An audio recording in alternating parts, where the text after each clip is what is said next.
Il y a certains mots, certains vocabulaires des îles qui m'ont fait gratter la tête, un peu comme un panel. Moi, j'ai cherché pendant longtemps c'était quoi un panel, et jusqu'à temps que quelqu'un me dise que c'est une caravane. Après ça, tu sais c'est quoi un panel, tu sais c'est quoi une shed, tu t'en rappelles.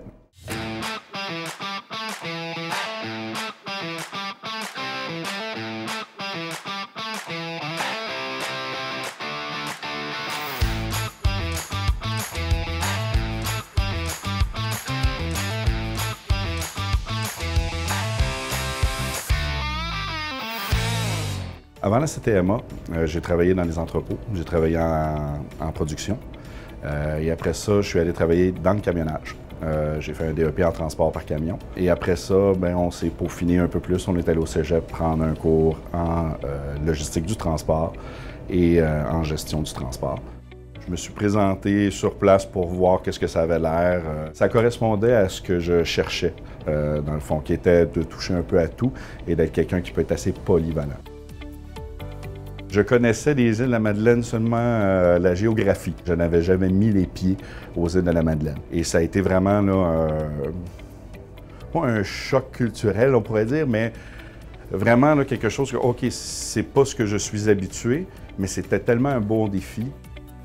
Tant aussi longtemps qu'on ne commence pas à comprendre le mode de vie des îles et leurs défis, parce que c'est des défis constants. Il n'y a pas de route qui relie les îles. Donc, une marchandise qui n'est pas arrivée à temps, c'est un commerçant qui perd des ventes, c'est un commerçant ou c'est quelqu'un qui n'a pas son stock. Donc oui, c'est des défis que du tous les jours de ce que j'ai vécu avant dans le transport, c'est vraiment pas la même chose.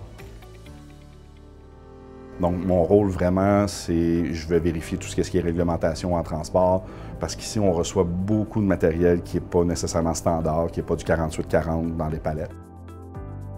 Dans le rôle logistique, globalement, oui, il y a les opérations en arrière, mais il y a aussi les opérations maritimes.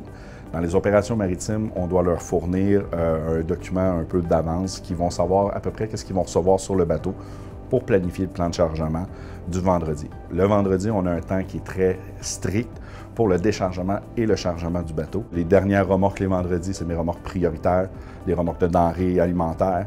Donc, c'est des remorques qu'on ne peut pas laisser en arrière. Et on fait tout en notre possible pour toujours arriver que le bateau ferme ses portes à l'heure.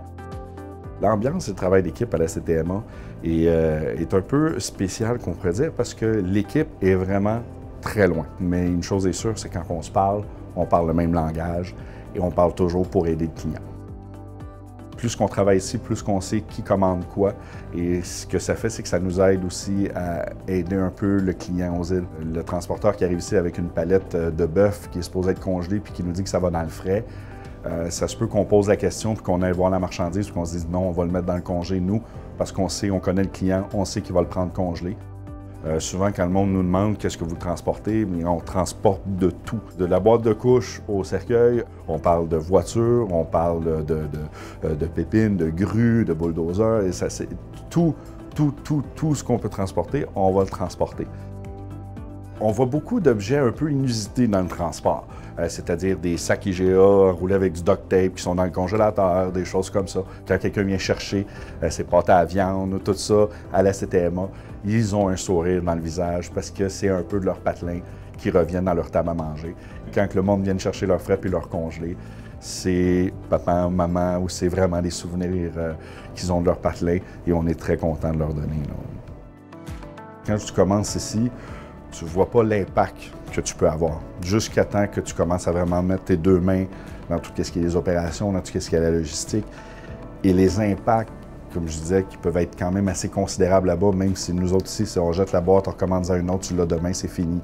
Ça ne marche pas comme ça là-bas. Ça te met une pression, mais ça te met aussi, en même temps, quand tu réussis, de dire je les ai eus, puis on reçoit des merci. Les îles nous appellent, ils nous remercient quand on est capable de leur sortir là, un petit lapin de notre chapeau de temps en temps. Là. Donc, oui, c'est gratifiant, c'est très gratifiant.